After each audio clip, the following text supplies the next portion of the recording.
Good afternoon. One of the first steps in establishing a permaculture food forest is identifying the species of plants and trees and shrubs and flowers and so on that you have growing in the area that you'll be working with. So today's video is about identifying the trees, mostly trees, although there are shrubs and a few flowers as well, that we have growing on the land that we have the privilege of taking care of. Now, I've had a number of requests from subscribers asking to do this video so they can see what's growing on our property. And rather than wait until the summer, I thought, okay, well, I'll do some winter identification. So identifying with the buds and the bark and the shape of the tree and so on. And so, and today you'll see about 75 species, mostly of trees and shrubs, but some flowers as well, some wildflowers with their dried seed heads and so on. And so, let's get started.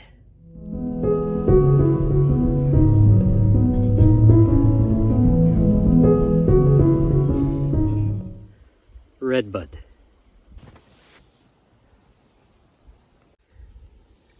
Apios americana, a native perennial potato. Plum.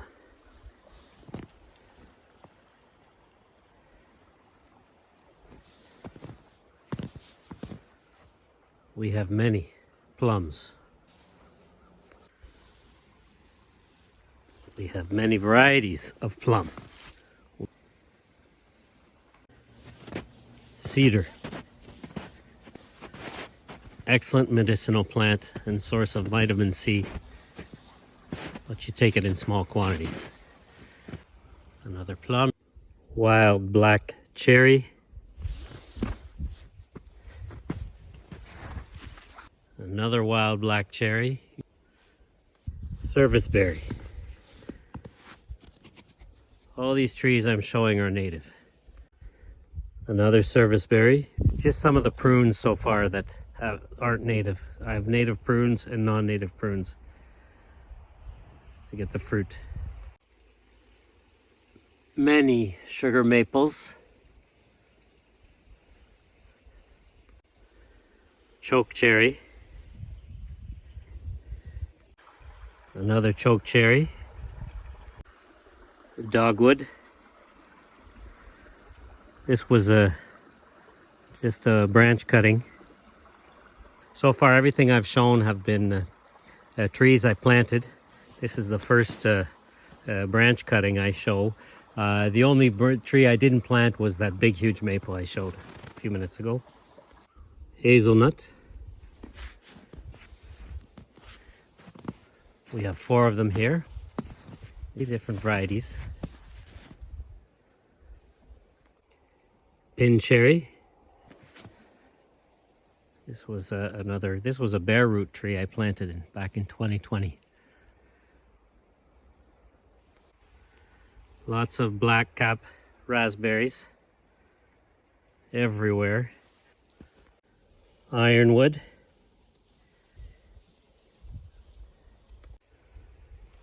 Pawpaw.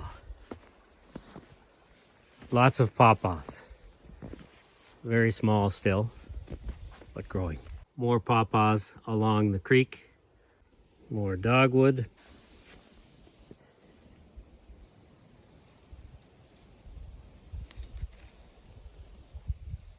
Nannyberry.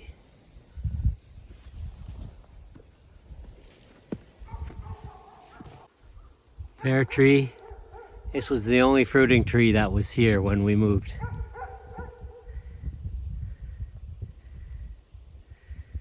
Witch hazel.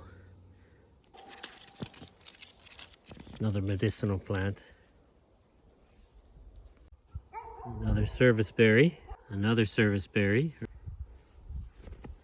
Elderberry. Surrounding our rain garden.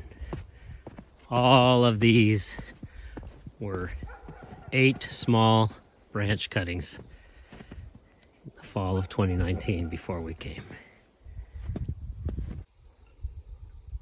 hawthorn. This gives a very nice crabapple-like fruit.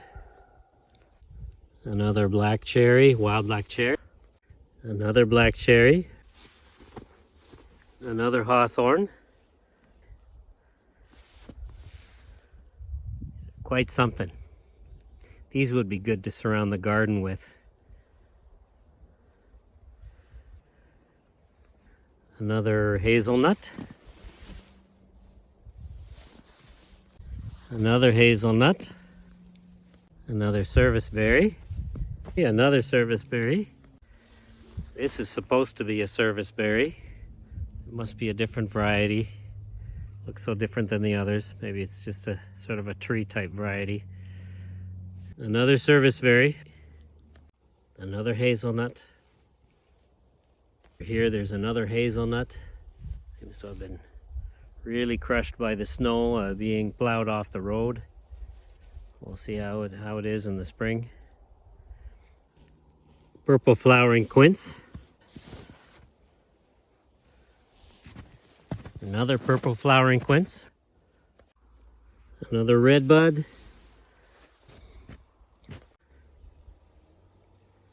Some more elderberry. And then this is our contour of the garden. Purple coneflower. Chives.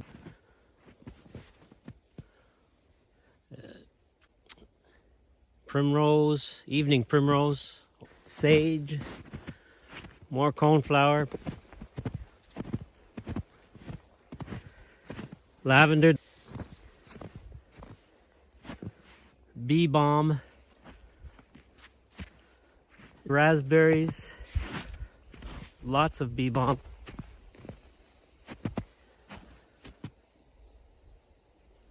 New England aster.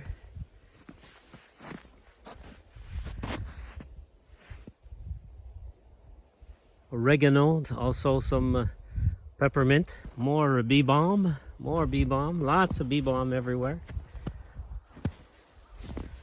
Wormwood. Actually, this last one wasn't wormwood. This is gray-headed coneflower or green-headed coneflower. I'm not sure which one. More New England aster, more sage. More New England aster, more sage. Thyme, more sage. More bee balm. Yarrow. More bee balm. More yarrow.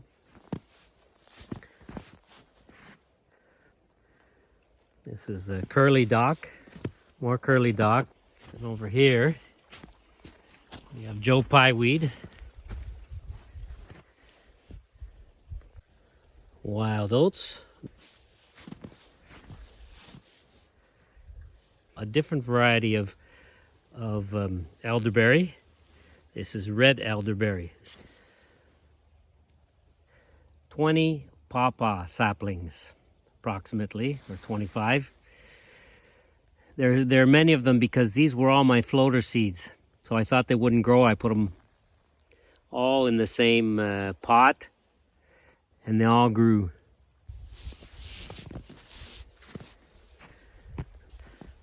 And another green-headed coneflower. This is another red bud. This one's been munched on severely, likely by a deer. If what the animals do to these plants, if it killed them outright, then the animals would eventually die. So obviously it's going to come back. The challenge here is that there aren't maybe enough native plants for the animals to eat, and so we have to plant more. That's the answer. Rather than trying to isolate our plants from wildlife, we just need to plant more. Work with abundance. Work with abundance, and abundance will come. White birch. Wondering when it's going to become white. Or sage. Also in all these sage areas, there are pawpaws also in there. Another white birch, and another pin cherry, some grape. This is non-native grape.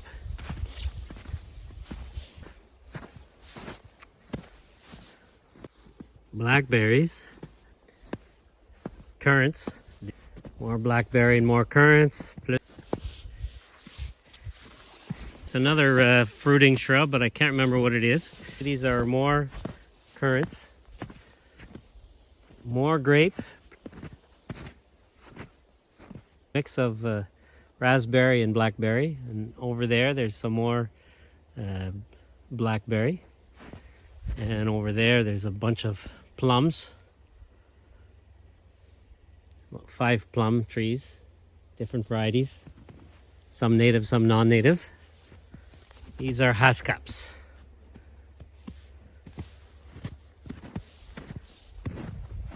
These are more pawpaws. You can see them there poking through the snow. Here's some wild blue indigo, more black cap raspberries, some wild rye, high bush cranberry. This was a branch cutting. This is a beech tree, so a little bit eaten by the deer. Sugar maple, another sugar maple, lots of wild raspberry.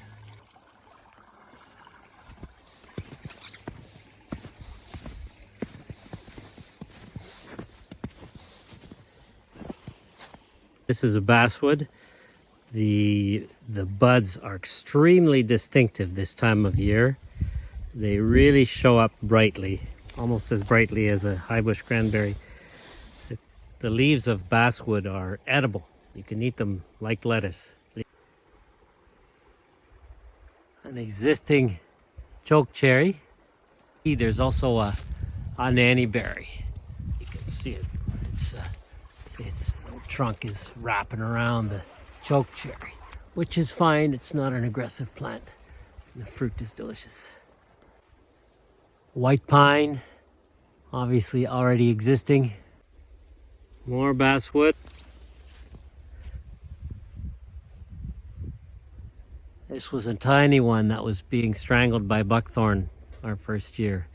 This is prickly ash, also known as Canadian Szechuan spice. It has a very interesting fruit. It numbs the tongue when you try it, and it's a little bit spicy. It's a very pretty tree too. The fruit is red. Oak, white birch, another white birch, tulip tree, another tulip tree, and they're very popular with the deer. I surrounded this one. A couple tiny little pawpaws in there. Tiny little pawpaw in there. Another red bud. These are real popular with the rabbits and the other little animals and the deer. This is the grandmother of all of our trees on the land that we have the honor of caring for. This is a white pine. I have no idea how old it is.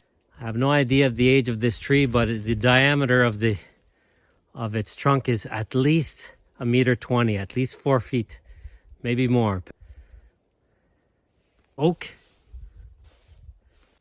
Another oak. Also been very much nibbled by the deer. More little pawpaws. They grow very slowly, that's why I'm protecting them. Spice bush. Here's our biggest pawpaw, another pawpaw. Another spice bush. And another witch hazel.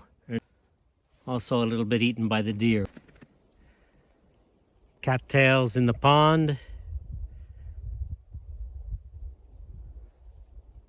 They're letting go of their seeds so they can grow elsewhere. Those flower heads, well, dried flower heads, are Virgin's Bower, climbing flower, very beautiful. More dried seed head of Virgin's Bower. More Virgin's Bower. Very beautiful wispy flower heads that stay all winter. They're a bit more colorful, a little bit pinkish or yellowish, I think, when they're freshly bloomed. Sycamore tree. Soon this will be as big as that white pine back there.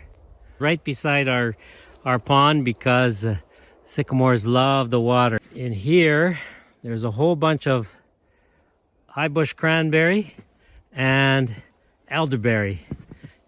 So right here in and beside the turtle pond, we've got lots of high bush cranberry, lots of elderberry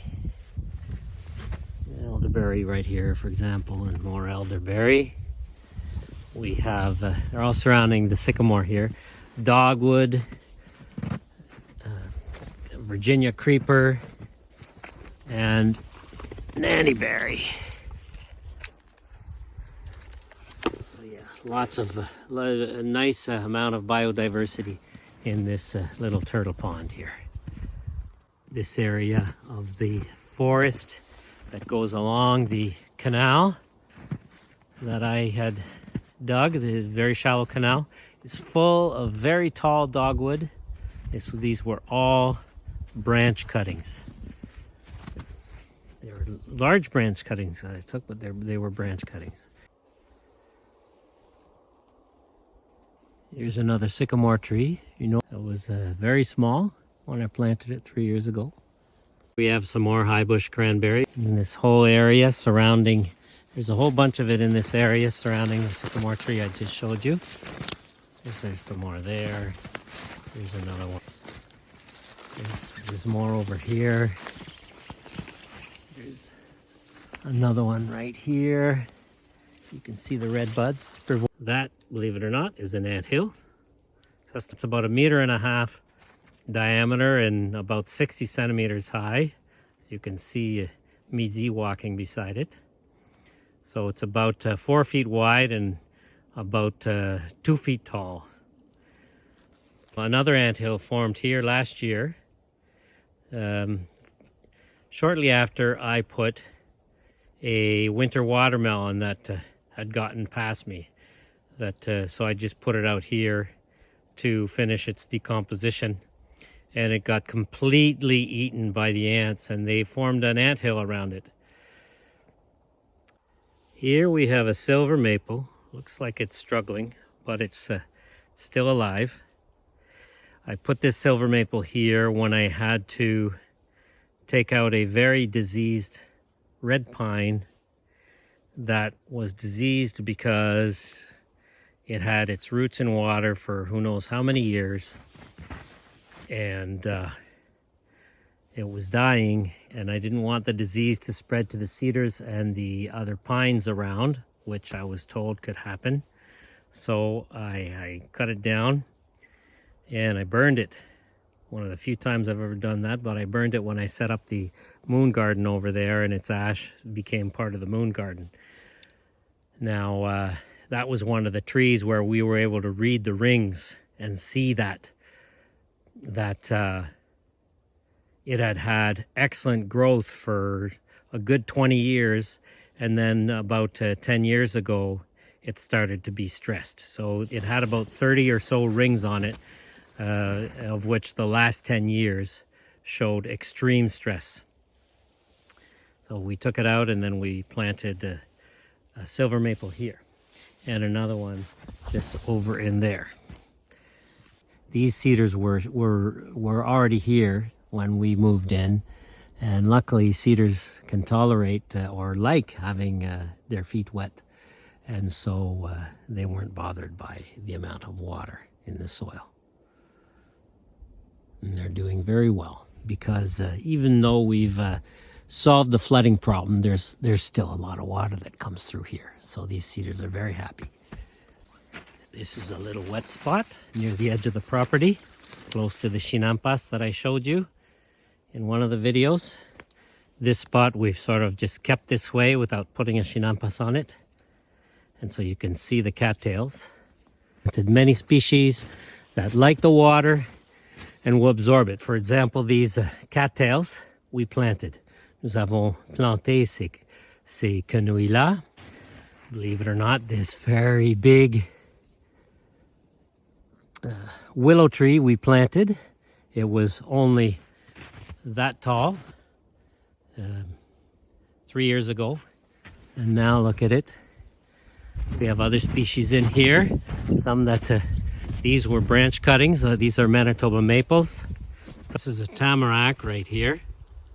Winter time, so it doesn't have any of its needles. It's only the only deciduous pine type tree. Another tamarack right here. Another Manitoba maple from a cutting. Here are some 3 elderberries, also from cuttings. Another elderberry here. This is a Kentucky coffee tree, the tree with the largest leaf in North America. I've got 3 Kentucky coffee trees that I planted here. Here's one of the many oak that I freed up from the buckthorn so that it could grow. There are many oak that are very small, growing throughout the forest, that have started growing since we've come here. I've discovered so many oak, very small, maybe 20, 30 centimeters high, growing here since we arrived. I take out the buckthorn surrounding them and then allow them to grow, and I mark them too with stone and stuff and colors so that I can see them. This is another tree that I had to rescue from the buckthorn. Another basswood. And here's another nanny berry, another one I had to free up from the buckthorn. High bush cranberry. We're at the end of February and there's still a lot of fruit on the tree.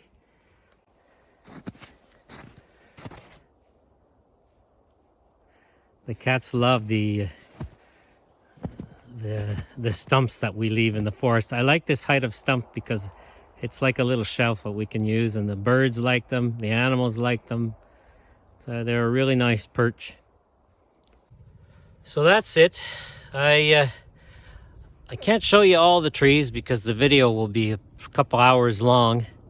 If I count all the cuttings of native shrubs and trees that can be planted with cuttings, I literally transplanted thousands and thousands of trees, so I can't show them all, but I wanted to show you a large number, a biodiverse number of trees, to show you, what kind of forestry stewardship we've been doing. Native trees that will bring back the native animals and the native insects and the fungus and so on and so forth, that will just help the native biodiversity and bring an equilibrium back to this land and health back to this land, so that the animals, the plants, the fungi, and the humans were all healthy. The biodiversity that has come back to life here on this land is not only going to benefit us, but it's going to benefit the land all around at a very large radius, with all of the insects that will be supported and the animals and so on, making the entire region just a little bit more healthy. So I hope you enjoyed the video, and we'll see you next time.